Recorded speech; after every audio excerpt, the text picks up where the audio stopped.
not see it coming. It's prediabetes, and it captures 1 in 3 adults. But you can escape. Take the 1-minute prediabetes risk test to know where you stand and prevent or delay type 2 diabetes. Be your own hero on smartphones everywhere at doihaveprediabetes.org. Mississippi's trusted weather experts. This is Mississippi Live Weather at 10. Welcome into Mississippi Live Weather at 10. I'm meteorologist Gabe Maynor, live from the Room to Room Weather Center. And what I'm trying to do right now is pull up our poll for our game of the week. Working on getting those numbers in, so apologies here. But that does mean that there's a few more minutes to submit those votes. Where I saw last was Tupelo winning by a good margin. Is that still the case? Well, Wi-Fi permitting. We will see how that is going. I'll continue to keep eyes on that behind the scenes and update it as need be. But let's go ahead and get into the show at hand, because on top of our game of the week forecast, we are tracking a busy forecast in the fact that we do have the potential for some strong storms heading into our Wednesday, really overnight and into our Wednesday. So storms move in overnight. That's where that severe weather threat begins, but more potential moving into our Wednesday afternoon. And that's, of course, what we will be monitoring here in the Room to Room Weather Center heading into that extended forecast.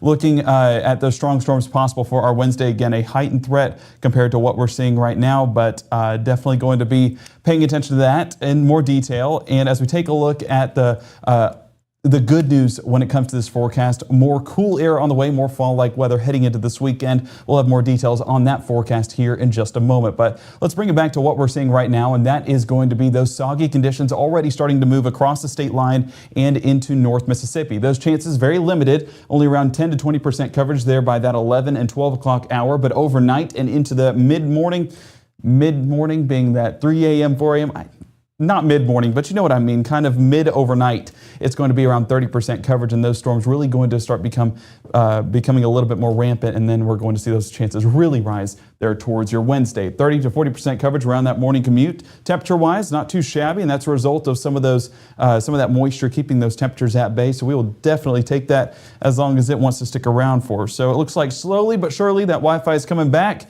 and I think we'll get it here in just a moment, but still working behind the scenes. So let's get back on that forecast. And what are we seeing on Mississippi Live Weather Radar right now? Well, you might notice it looks drastically different from what we had a few moments ago. And as you can see, that we have not severe thunderstorm warnings, but a flash flood warning in place for DeSoto County there along the northern portion around the Memphis area. So folks up there dealing with heavy amounts of rainfall as that front is pushing more and more in. But the rest of us here in North Mississippi, I mean, we are not dealing with a drop of rainfall. Those dry conditions really prevailing whenever it comes to our forecast we're seeing right now.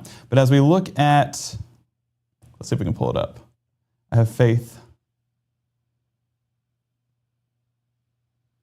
Okay, hang on. Think we might be making it happen. I have overpowered this computer, so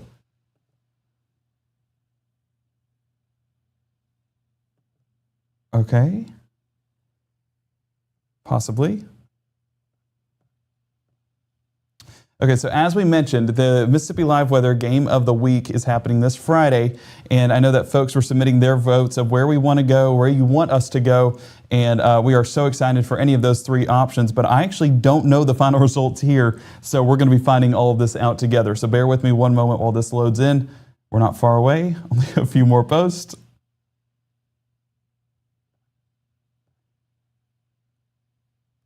Internet's going to internet. Gotta love technology, right? So I thank you guys for joining me here at the Room to Room Weather Center. And again, we are going to be looking at that. Matt, do you have it pulled up? Oh, hang on. I don't think your mic's on.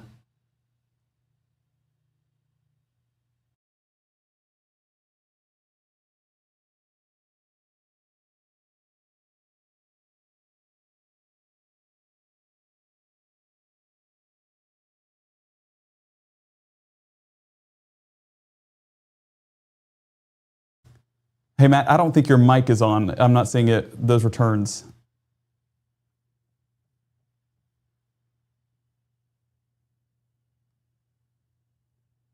I don't know if it's, see my mic.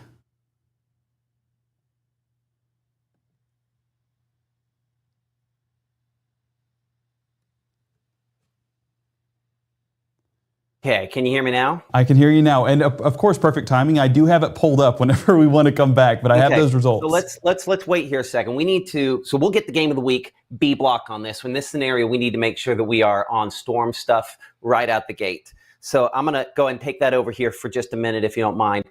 Tracking some of these thunderstorms back from the north and west. Again, main overall anticipation is that we're going to probably have potential for some rumbles overnight. Most of these storms will be below severe limits, but from time to time, it's not impossible that we could get something a little stronger. So let's look a little closer here at this batch of thunderstorms. One of the reasons I'm not overly concerned about what we have out there right now is the fact that we definitely have an outflow that's kind of extending ahead of this here. You can see that's that rain cooled air right there from Middleton, Tennessee there down closer to Holly Springs, expanding toward the south and east there. So again, that is associated with some gusty wind, but kind of looking at the latest here, it's also detached. So a lot of times you'll have your more unstable air out here ahead, and that more unstable air, when these storms are kind of right connected to it, we get most concerned. The fact is it kind of kicked out this outflow tells me that these storms aren't ingesting the most unstable air possible with this.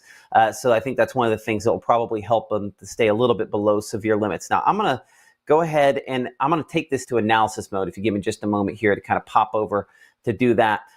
Because one of the things I want to do is I want to make sure we have the right speed on some of these thunderstorms here. So again, looking at the last hour's worth of data here for a moment, I'm going to kind of pull this back, make sure we've got kind of the right location there. They are still moving at a fairly decent pace. So we're looking at that from Middleton back there, about 30 miles per hour or so. So as now we kind of advance that forward, get you kind of a longer range storm track here on this. We're going to, again, I'm going to track rather than the gusty wind that'll run ahead, we'll go ahead and run on the overall storm track there. As you can see, some locations involved here. We're looking by Haley about 10:08.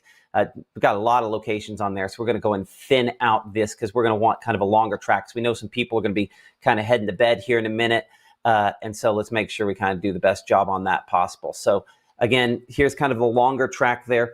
We show for our area, let's start looking there. Holly Springs, you can see about 10:43 for you. Selmer, we're about 10:33. Faulkner, about 11 o'clock. Hickory Flat, about 11:15. Ripley, about 11:25. Again, this is assuming we still have enough of a southeast component on that there. So you can see really kind of moving more east than southeast. One of the ways I'm looking at that kind of back on the backside here, see how this positioning where it is now, I mean, maybe heading just a little bit south. So I might be pulled too far south there, but if this were to kind of hold together for a while, and it will take a while for that to be the case, it's kind of zip this ahead, make Ripley our first city here for a moment.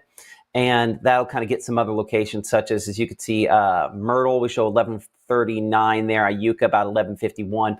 We're looking Boonville, close to around 12:04, around midnight again for New Albany, if it makes it that far south. Tishmingo, 12:22, and Guntown, about 12:33. That's assuming, again, it goes that far south. And there are no guarantees, I think, that we necessarily get quite as deep to the south as well on that. So I'm going to go ahead and clear that off here for just a moment. And again, what's behind this is we do have more active weather back into Arkansas. From time to time today, we've had tornado watches back out there in the Arkansas. As I kind of pull off our reflectivity data for just, actually, I think we have a warnings thing I can hit here. Give me just a moment. Where is our warnings?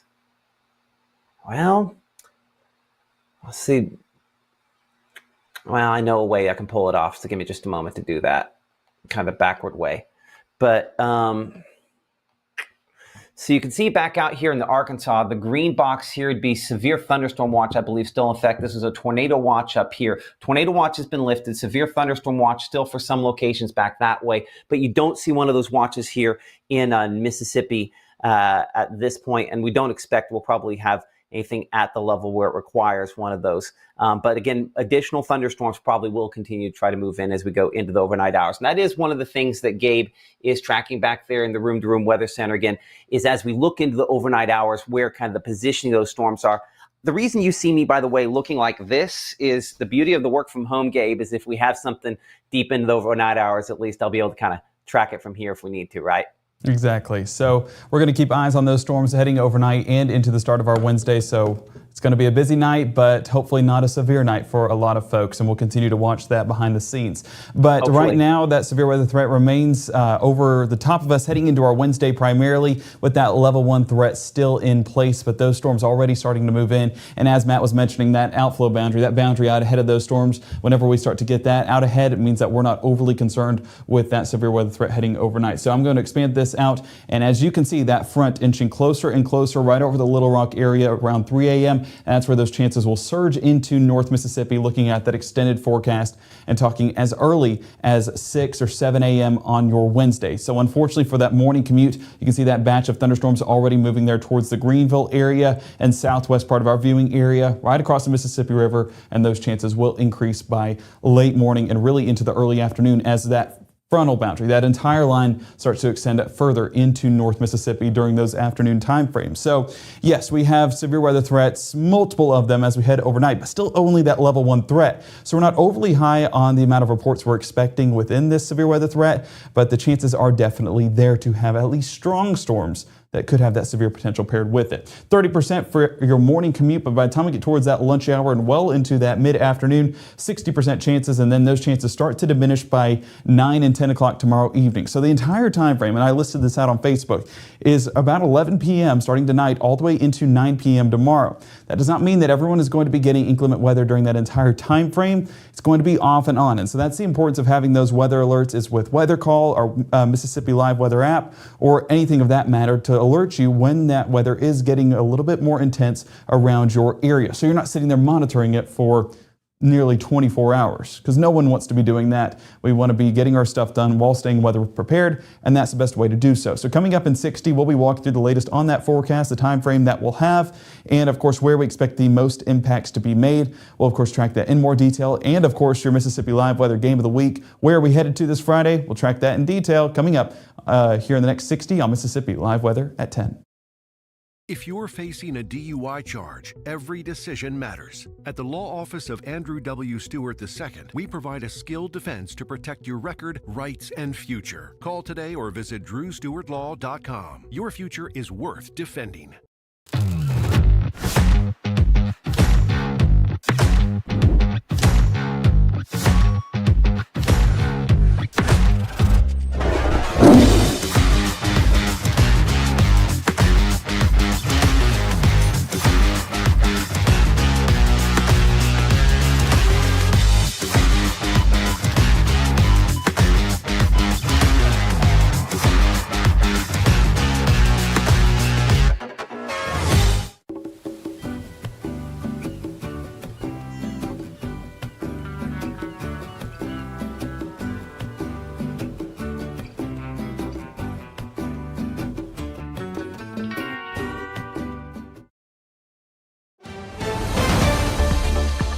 Right now, from the Mississippi Live Weather Center, here's meteorologist Gabe Maynor.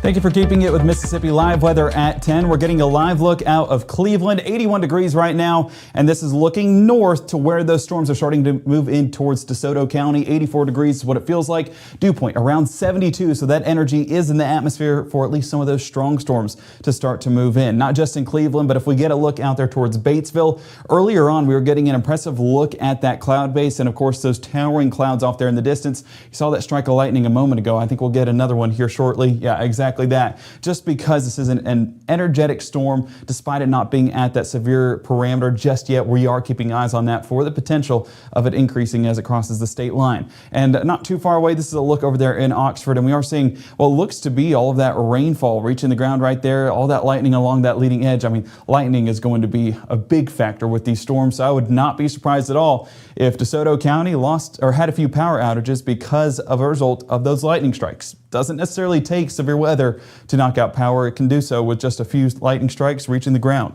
So let's go ahead and get into our Mississippi Live Weather Radar, which as you can see right here, those storms inching closer and closer to DeSoto County, reaching as far south as Tate County as of this point. The big key with this forecast, though, is that outflow boundary now starting to get a little bit ahead of that line of storms, and so fortunately I think that we are not seeing these storms strengthen, but rather remain the same, if not weaken, into that extended forecast. So we are going to put this on the latest scan here real quick, and let me actually adjust this behind the scenes to put all of this Just some housekeeping things. There we go. So I'm going to put this on analysis mode real quick, and we're going to take a look at the radar site over there in the Memphis area. And as you can see, that is starting to inch closer, but overall remaining below severe limits. So let's get it on that latest scan, and let's draw out a storm track. And let's draw out a storm track. I'm going to have to go back the last hour and see how these are trending. So let me do this real quick and map that out. And we are still talking about 25 to 30 miles an hour. So this is still a fast-moving system, especially compared to what we've seen the past few days with 5 to 10 miles an hour.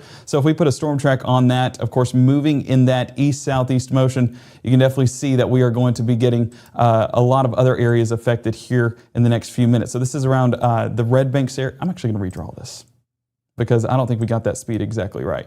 So let me get that one more time over there towards West Helena, around Hernando, Byhalia, Middletown, Tennessee, and then up there around Selmer. If we extend this, I'm going to only go about 30 miles an hour.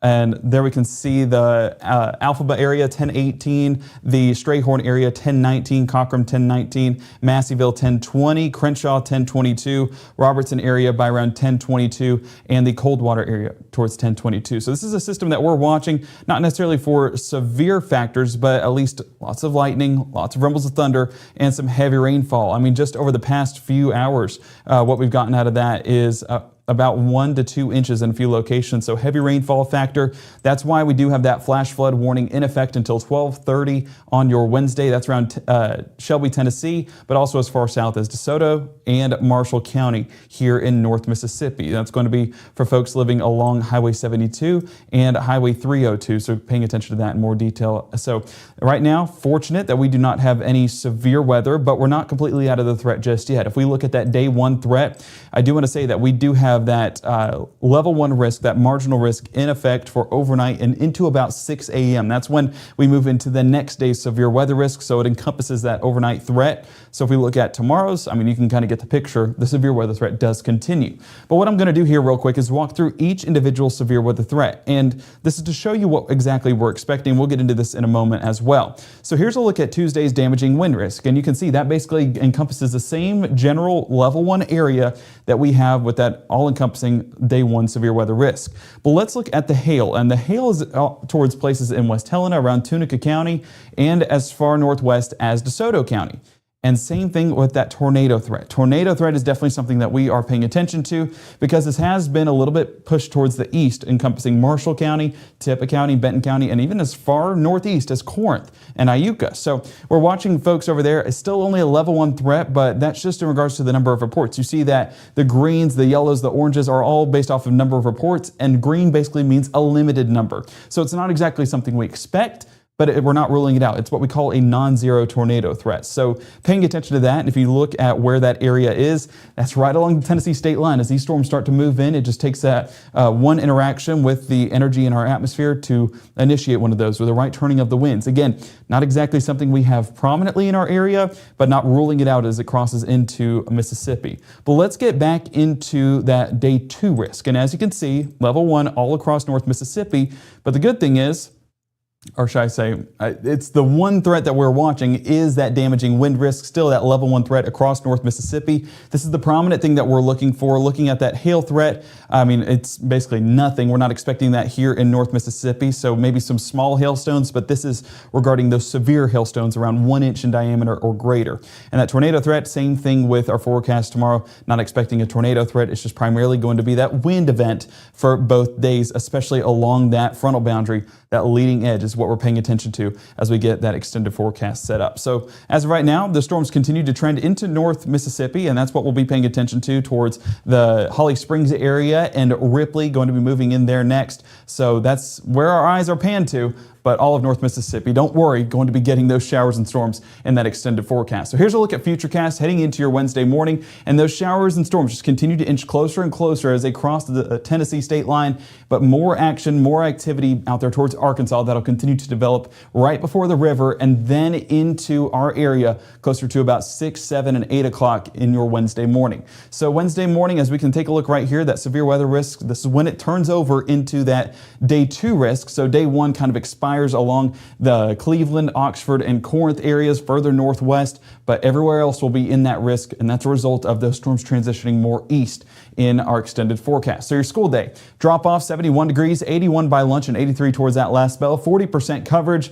And honestly, it just continues to climb by the afternoon. So we could be seeing a few strong storms on our commute to school. Definitely something we need to pay attention to. And best way to do so, tuning in to our morning broadcast with meteorologist Maggie McCauley. But towards the afternoon, and we'll be paying attention behind the scenes in case we need to make a quick cut in and talk through a few of those severe thunderstorms. If they get issued, is around that 3 p.m. hour, as we could be driving home in some inclement weather as well. So let's go ahead and get into that futurecast and walk through what to expect. One area in particular that I've been paying attention to behind the scenes is down here towards Greenwood and Greenville. Basically, we have this warm sector right here where there's like a small warm front that's going to allow some of that energy to kick in from the south and could produce some isolated development there around 7 and 8 o'clock. I mean, there you see it just flaring up around Greenwood and Winona, and that's definitely an area of focal point because some of these could produce some large hail as well as some gusty winds. So that's a threshold that I'm watching for that early morning commute, but that starts to merge into that main cold front, and that's where some more storms will start to develop as that energy from those prefrontal storms along with the frontal storms come together. They could strengthen rapidly and then, of course, produce some of those strong wind gusts as well. So those start to trend more into North Mississippi. Some of that isolated activity as far northeast as Boonville, Corinth, Tupelo, and Fulton. That's going to be around 1:30. But all eyes continue to remain out there in the Delta with the main batch of showers and storms. There's your leading edge of that front right there towards Greenville, Shelby, and Clarksdale. That's around 3 p.m. and that continues to inch through North Mississippi as we get into that 5 and 6 o'clock hour. Not necessarily high on those chances once we move into those overnight hours, but still some scattered showers do remain. But Matt, we're keeping eyes on this, and I was talking to you behind the scenes that there are some areas that have a little bit better on those parameters than others. And one of those being that early morning commute down along Cleveland and Greenwood, southern part of I-55 in our viewing area. Oh, went on a journey. I don't know if your mic is on.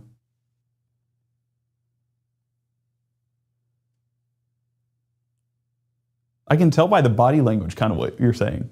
Now we're on. Okay. Man. Okay, hold on. So I'm going to turn off that banner, basically the way we can telestrate on that and move around for a moment here. Let's look at this for a second here. So again, this is the early morning stuff close to the front, right? Exactly. I'm just going to scroll this forward here for a moment. Now, are we looking at 0Z? Yeah, we're looking at 0Z her here. Okay. So you have this kind of initial wave. Notice how it kind of I might hear. I'm gonna swap it for a second, and then I'm gonna pop your mic up where we can hear your mic too. So give me just a moment to be able to do that. Okay, now we can hear Gabe at the same time. Okay, back over here.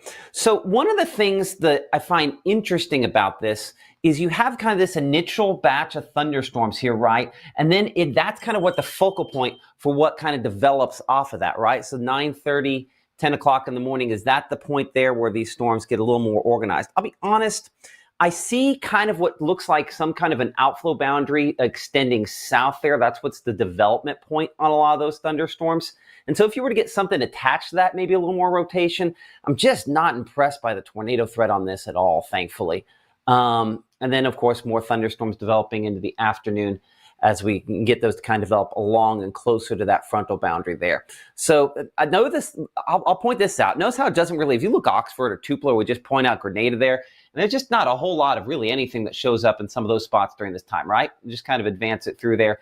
It just says we're kind of in that maybe nowhere zone. Well, a few more thunderstorms early afternoon, but just not a lot. It's like it's all south and all north.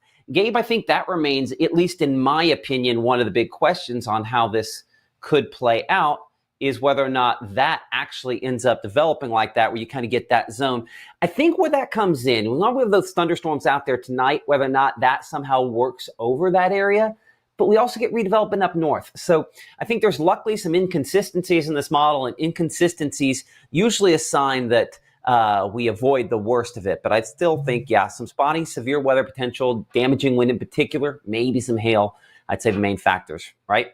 But yeah, and that severe thunderstorm warnings that were issued tonight were a large part on the leading edge of that frontal boundary. So I would say that's the main area to keep eyes on, will be what exactly is associated with the front. All of that prefrontal stuff really hasn't turned out to be much of anything. There was that one storm in Tennessee that did produce a severe thunderstorm warning, but Other than that, it was mainly the flooding rainfall threat. And so all this is going to do is give us a ton of rainfall, and that's the beneficial part of this storm. But yeah, I mean, that severe weather possibility is still very limited, despite some parts of the models looking a little bit better than others. It's just the inconsistencies that you're right about that we're watching, and that kind of helps us understand that we don't need to be overly concerned, just informed as we head into that Wednesday forecast. Absolutely, you're right. And staying just on top of things just in case. And then I think the good news is, Gabe, once this kind of kicks through the area, it largely looks like, we're probably Good. done Looks as far like as fall. Thursday's concerned. I know. Well, we just need a little more rainfall before we go back into fall. That's the fall that we need. Before we go any further, real quick, I do want to remind folks about Weather Call. Mississippi Live Weather Call is a service that will alert you, hey, listen, things sometimes change in the middle of the night.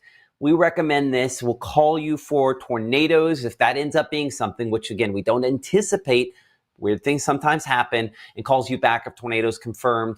You can sign up for calls for severe storms. You can set it where it's just text messages for those or major flooding, things of that nature. But it does cost $15 a year. You can see the QR code below me here. I have it for my family. I've had it for years for my family. And so highly recommend that. It's just that peace of mind, Gabe, so that folks, so that they can know that, hey, we're in good shape. We are going to, make it through the overnight hours, okay. So that's one of the reasons we talk about Weather Call. Now, I do also think that you have in here kind of the overall threat levels on these threats. Did I miss that one earlier? It's at the very bottom. Okay, let's go ahead and let's go down to that one, I think, because I think one of the things, again, that shows this is kind of talking about the confidence level on this. And we don't have a particularly high confidence level of tornadoes, right? I mean, I'd say it's pretty low. I mean, lower than low at this point. It's not an impossibility, though. And that's what I want to say to folks. It's a non-zero tornado threat, which means that we don't anticipate it, but with the right turning of the winds and the right interaction of a boundary. I mean, what was it? About a month ago in Northeast Alabama, there was, for one brief moment, I'm talking just a couple seconds, a tornado touchdown that wasn't really anticipated. It was just the right parameters. It all happened at one time and produced a brief tornado. So that's not an impossibility here. It's, again, just not expected. And same thing, hail threat, not overly high on that. I would say our best threats right here is the wind and that flash flooding potential, of course, with that heavy rainfall. Let's talk about the flash flooding potential for a second, because with the one thing I will say is with this kind of setup near the Tennessee state line, where you do probably leave some kind of boundary there, and models being so aggressive up north in Tennessee, I mean, would that be the zone you'd put that? For sure. I would say, because, I mean, you saw it today.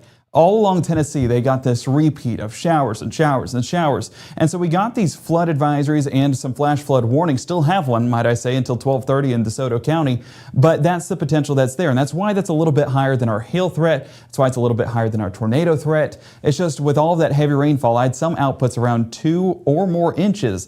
And that's enough to produce some flash flooding, especially, I mean, folks know it up around the Memphis area, but there's even some places in Tupelo that I know that can have some flash flooding based off of 1 to 2 inches of rainfall. It doesn't take very much.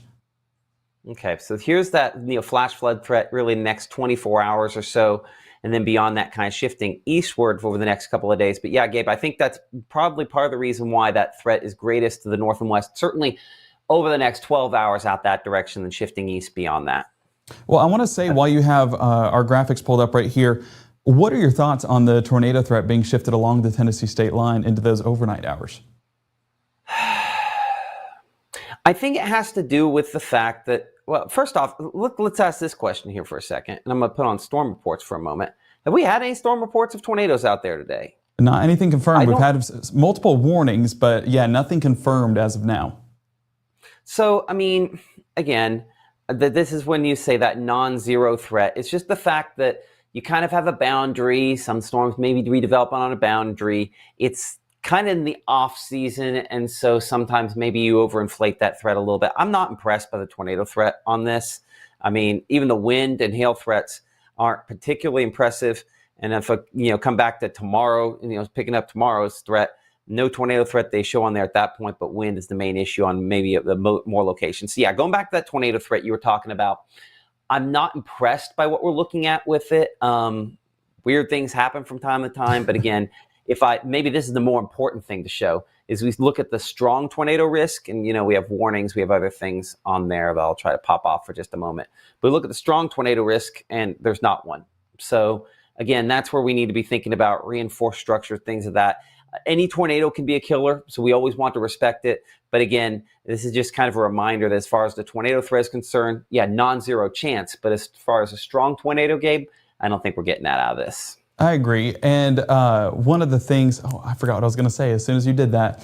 I do think, I'll say this because I had multiple thoughts in my head run through it while you were talking. The hail threat for tomorrow being 0. In regards to not even a level 1 threat that's out. I don't agree with that. Yeah, I was going to say, I do think that's something that needs to be possibly upped, and we're going to go ahead and draw our make-believe green around North Mississippi because we do believe that there's at least going to be some of those hailstones. They might not be 1 inch or greater, but there you go. They might not be 1 inch or greater, but still we're going to be expecting some small hail around the area. So there you go. We're going to put this in our graphic system, Matt. There we go.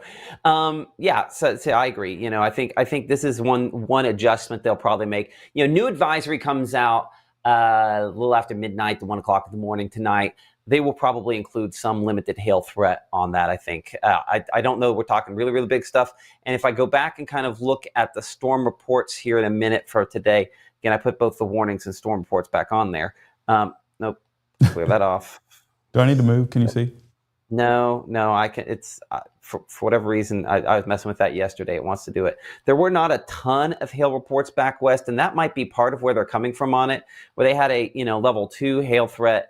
That's not really level 2 hail reports. I mean, most of these, 1.3 inches, almost an inch, and this is an environment that's more likely to produce hail than what we had here. I think that might be what's kind of fiddling into what their thinking is on this as well. So we will see. And same thing with that. We had a hatched area in northwest Arkansas which means that strong tornadoes are possible. And that didn't verify to the point that we have not gotten any tornado reports so far. And so the fact that we had a hatched... Do what? Fingers crossed. Exactly. But so far, so good. And with the hatched area, we usually see more activity. And so the fact that that hasn't verified, having that level 1 threat for Corinth and Ripley and all the way towards Holly Springs, I think that's even more of a reason to take a step back on that and not believe it because the hatched area hadn't even verified. So that means that, level 1 threat probably won't verify either. Oh, fingers crossed. There we go. I don't even know if that's made out of wood. No, there's some wood back there someplace in that wall. It's metal studs.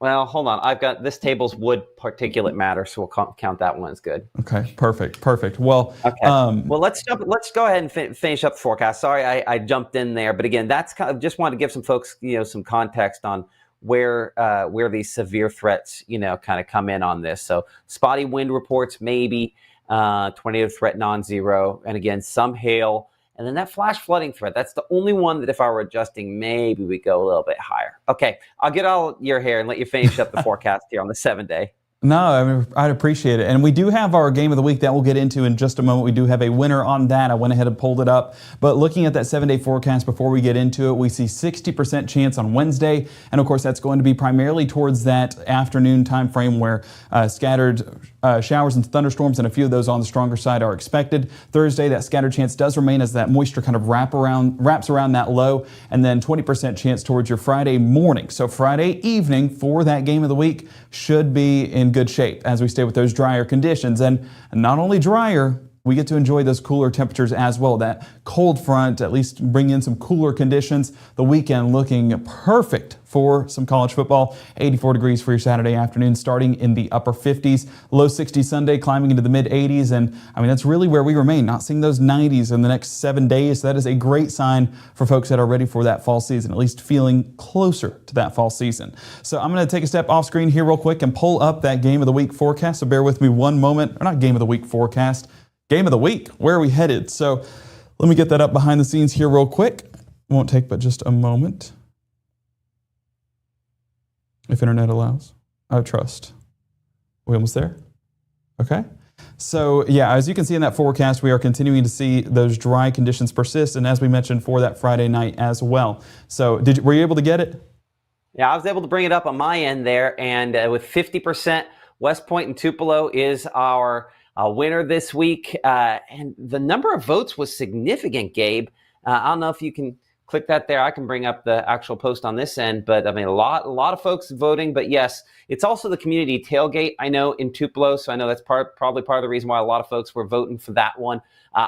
Belmont Red Bay made a major move, and they were actually leading for a good chunk of the day. It wasn't until late this afternoon that really West Point and Tupelo kind of took over there. So, of course, huge matchup, number one team in the state, the most wins in state championship history. And yeah, it is on. I think it says 4,236 votes for West Point Tupelo. Man, 4,000, and then I think I got it behind the scenes here, 3,726 for Belmont and Red Bay. So I know that's a huge game. You know, the interesting thing about it, you know, someone was mentioning that's like, oh, the only obvious one was West Point and Tupelo, and that's a big game. But Belmont and Red Bay are across state lines and yet sit, I think, only about 7 miles apart. When you think about that, that's closer than Saltillo High School is to Tupelo High School. You know, so I mean, it's about as close to a crosstown rivalry as you get. Everyone shops at the same places, so that was a really big one there. And Houston, of course, New Hope. We hope to maybe catch up with one of those teams a little later on in the season, as well as the case with Belmont and Red Bay. But certainly excited about that for our game of the week, as I'll send it back to you there in the studio, Gabe.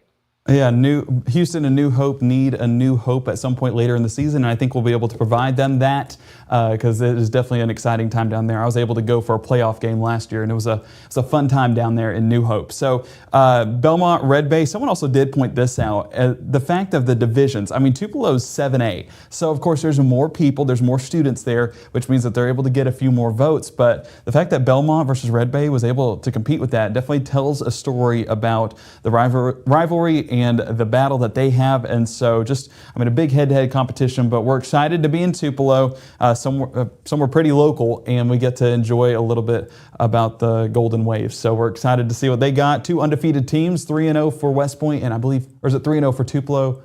One team's 3-0, one team's 4-0. Either way, it's an undefeated matchup, and we're excited for that. And Green Wave. It's the wet battle of both of the waves. Oh, it waves. is the battle of the wave. Oh, my word. Uh-huh. Well, sweet. That makes it even better. Well, in honor of that, I guess we'll have to wave goodbye and say have a great night. And of course, if you do not already have it, make sure to download that Mississippi Live Weather app. You can see it at the bottom of your screen. Actually, I might have to pull it up. Matt, are you able to pull it up? Oh, sweet. Do we have the QR code? I don't know if it ever aired.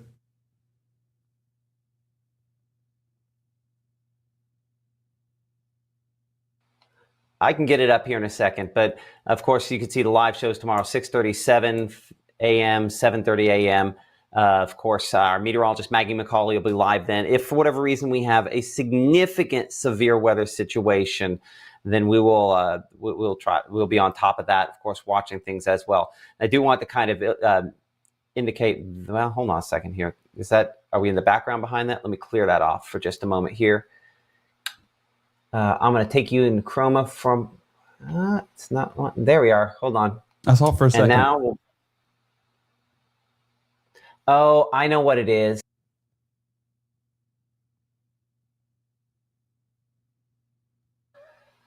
Didn't finish programming that button before the show. That's the reason that button didn't work. That was the one I was working on before the show. Didn't get done. Either way, okay. Well, I took it from you, so. No, well, we ran out of time. And isn't it funny? We ran out of time then and haven't run out of time during our show, but that's the beauty of that. So again, here's kind of the deal. You see me in the white t-shirt. I may or may not be in this if we have to run in here at the last second, come on the air. We're going to be watching things overnight. Our coverage policy here is not all that different from what it was back at the TV station. Tornado warnings, life-threatening severe weather. When possible, we will try to augment that. Middle of the night might not be that situation. There are a lot of times we have thunderstorms in the middle of the night that we're probably not going to necessarily have coverage on. In some of those cases we will, in some of those cases we won't. But I got to tell you that we will not be on for every single severe thunderstorm warning that we have overnight. But if we look at something we think, okay, that could be on its way to becoming life-threatening, that's likely be producing significant damage damage. In those situations, we will be doing more coverage than we did before. So again, it'll be some shades of gray going into this, and we're still learning what makes the most sense, what you guys are looking for.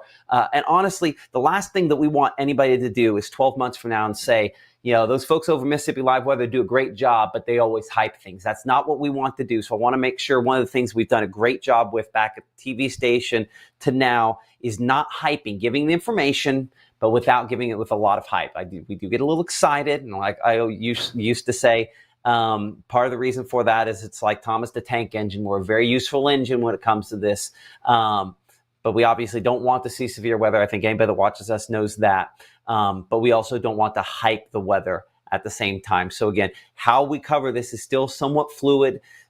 Ultimately, the threshold is if we think it's causing significant damage someplace, we're going to be uncovering it. If we think it could cause significant damage, we'll be uncovering it. But there will be some situations where we aren't uncovering it as well. You can watch us here on the 24-hour channel. Mississippi Live Weather app will have those alerts as well. And I think, again, the reason why I always talk about Weather Call here, and I'll pop this up again for you, is because Weather Call is the thing that is your personalized tornado warning. So making sure that you are safe from severe weather is what this is important for doing. So it calls you if you're in that danger zone. You can see QR code there on the screen. This is what we always recommend. And of course, then layering up those opportunities to protect ourselves. And that's what Gabe was mentioning a moment ago there. And that is the QR codes for those folks on Facebook that haven't downloaded the app yet. You can download the app there for iOS and Android devices. It is free in all the various app stores. And by the way, if you have the app and you might have just popped it up in the last day or so, you probably want to update to the latest version, going to the App Store, open it up, making sure your location's in there. All good ways to kind of stay ahead of things. But certainly, we'll be watching things very closely overnight. If virtual room-to-room weather center, or Gabe back there in the legitimate room-to-room weather center. Wait, I think it broke up, Matt. What did you say between that? Oh, I was saying between Gabe and myself, we'll be watching things overnight, and our meteorologist Maggie McCauley as well. So keep it here for the latest. You can see that 7-day forecast. Yeah, go ahead. I was just going to say, with the app, also submit your reports. And that's an essential thing for kind of gauging when those severe thunderstorm warnings need to be issued. If it knocks down a couple trees, submit that report. Let us know. We'll forward that to the National Weather Service. If there's large hail, take a picture of it once it's passed next to a coin or something like that, or something that's commonly known, and we'll forward that to the National Weather Service as well, so they can better issue those warnings as the day goes on. So we'll keep eyes on that behind the scenes like you were mentioning, but that's a big part that you guys can provide as our weather watchers out in the field, is just letting us know what's actually happening on the ground compared to what we're seeing up in the sky. Okay, and we'll do, I think, a final storm track here, discuss kind of the overall real quick, and then we'll probably shut this down. 75 miles. I'm going to change this over to a slightly larger city there. And so to give some folks some ideas, if that, kind of holds together, let's go a little beyond 75. Let's go 85. Okay. 95. Okay, I know what's happened. I ran out of cities. So you can see Holly Springs about 10:59 there, which puts us, within about 15 minutes or so. Faulkner about 11 o'clock. What do we got there? Rienzi by about 11:47. Ripley about 11:46. Iuka 12:10. And then I'm going to change our first city there to where it is a little farther down the road. Give me a moment. There's Iuka. And we'll first city select. So that way we can kind of get the rest of the locations kind of showing up there. So you can see Oxford about 12:21, Ecru 12:53, Saltillo at about 12:45, Thaxton 1 o'clock. And again, this making it through the Tupelo area. Am I missing Tupelo on that list there? Pontotoc 128. I'm not seeing it either. It should be around 12:40 though, somewhere in that time frame. Yeah, I would say 12. Oh, I know what it is. See how right there, how our track like pulls it back? I'll bet that's the part when you track it forward that has it coming in, so it's skewed it a little later. Let's try this again. Let's change our first city. Again, there's things we're learning about how this incredible system works, because it does a great job. Give me a moment to kind of pull it down. Is it looping? Okay, hold on. Now that's Verona. It has about 2 o'clock. Tupelo, there we are, about 1:45. Getting my system here behind the scenes to decide it wants to do that. There we are. Make that one first. First city, select. Riveting TV stuff here going on. 1:45. Nailed it. See, and that lines up with models more. So I think that more of that 1, 2, 3 o'clock time frame where it gets into more of the northeast part of the area is a little bit better on that timing as this just gradually trends a little bit more south. But some of those isolated, we can kind of see it there behind me. I'm kind of blocking it. But right there where it's starting to dip a little bit further south, that of course moving into about Lee County, not an impossibility, and southern Tishomingo County as well. So that's one of the areas to pay attention to. But this entire line is gradually dipping a little bit more south into those overnight hours. Yeah, let's look one more loop on this again here. I love how there's always one more. Yeah, you can see how far ahead that, and you might do a better job of pointing out that outflow than I do, kind of getting ahead there. A sign that this has gone a bit of a weakening phase and continuing. In fact, I almost looked like I had a gravity wave there for a moment between Middleton and Corinth associated with that. So yeah, this is largely dying out, or at the very least is what we call elevated, where we're not getting surface-based parceled. And if you're not getting surface-based air pockets, you're not going to get tornadoes. So while there'll be heavy rainfall out of this and still maybe some gusty wind, I'll bet if we go and look at the wind on this, it's under impressive. Let's go to, I think that'd be toolbar 1. And let's do a base velocity there. And this is looking out of that Memphis airport radar that we were looking last night. Does a great job kind of seeing, again, well, I can't stand. You can, here, hold on. I'll flip that leading edge right there? Yeah, there's two things there. Give me a moment. So it's, you have the rain cool, that right there, that kind of push of wind. But if you look, there's a kind of an area out here near Holly Springs. That's kind of like that initial sort of gust front that's gotten away. That's another term for an outflow boundary that we used for years was gust front. Look at the other Memphis radar. Yeah, it's still a little farther away, so it doesn't do a great job kind of grabbing that. But all that pointing to non-severe more than severe weather, thankfully, and hopefully that's a trend that continues. But the problem is you start looking at the rainfall on this, and maybe that's, again, the one threat that maybe we could have upped a little bit more. I'm going to look at 3-hour rainfall in this zone. Yeah. And now instead, let's look at 12-hour rainfall. And most of it, of course, occurred in the last 3. And so we still show some spots here where we already have up near Moscow, Tennessee, 2.5 inches, 3 inches, a couple spots up there, more. So the thing is that this is really kind of setting up. If you go back to the regular rainfall mode, this is setting up as something where these storms are kind of training over the same spots, where if I make this, let's say a 3-hour loop's too long, but that's fine. A multi-hour loop here. See how there's just some of these spots where it just has not really moved, and then you're lining up more rainfall out toward Forest City and more rainfall beyond that farther out there toward Carlisle. So that scenario here, that's when you start getting more of a flash flooding threat or an aerial flooding threat in either case. So turn around, don't drown, one of those phrases that I probably don't say enough that certainly applies in this scenario here, Gabe, as we are anticipating that obviously things will be very wet overnight for some locations. And considering we have drought conditions, this is unfortunately one of those climate change problems is that, you go drought, and then when you get rainfall, it happens in bigger bursts more quickly. In the record books, it's like, oh, we caught up.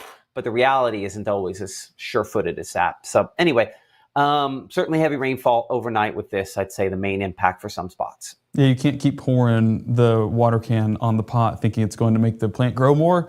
At some point, it reaches its threshold and the water just pours over. And that's exactly what would happen if we kept getting 4 or 5 inches of rainfall overnight. It's all got to go somewhere, and it's more than likely not. It's just going to build up. And to that point, I would not at all be shocked if someone up Benton County, Northern Tippett County, maybe even Corinth floods real easily. If some of those spots end up having some flash flooding issues overnight, I think that seems very reasonable in this setup that somebody picks up 3.5, 4 inches of rainfall before Maggie comes on tomorrow morning. If everything kind of goes the wrong way, I'm hoping that's not the case on this. But just kind of looking at this initial radar presentations, we have it right now. I'm just kind of looking at what all we have kind of coming in behind this. A lot of rain still wrapped up behind that there out toward Wynne, Arkansas. So I don't know that I'm hoping we don't get all the way to 4 there, northern Benton or Tippah counties. But somebody up around Memphis already probably has 4 inches of rainfall and probably has another 2.5, but another 2 inches on the way. So somebody in this, now the zone that I can't point out. Hold on. Somebody in this zone, really up here farther north, probably gets 5.5, 6 inches of rain, legit rain, not just rainfall, estimated rain, overnight, including what's already occurred. Unfortunately, thermostats are taking a while to respond. Oh, my thermostats are taking a while to respond. That's a new Siri thing, Gabe. Anyway, at least rain will keep it cool. You're not going to get overwhelming power bill. Yeah. Maybe that's my sign, right? Okay.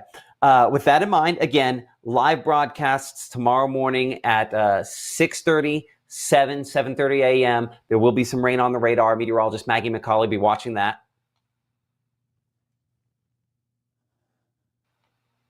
From here in the Room to Room Weather Center. And of course, we'll be back on. We're tracking that other severe weather threat 5, 6, 10 p.m. tonight. But for meteorologist Gabe Maynor, I'm Chief Meteorologist Matt Lawpon. Thanks for supporting us, watching us here on Mississippi Live Weather.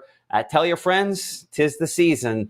Things will start getting more active ahead. And again, thank you all for your support.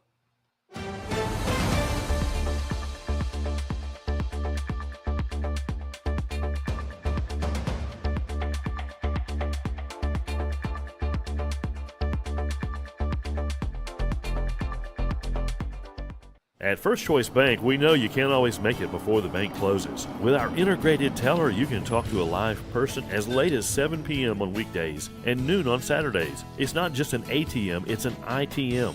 First Choice Bank, your choice for banking.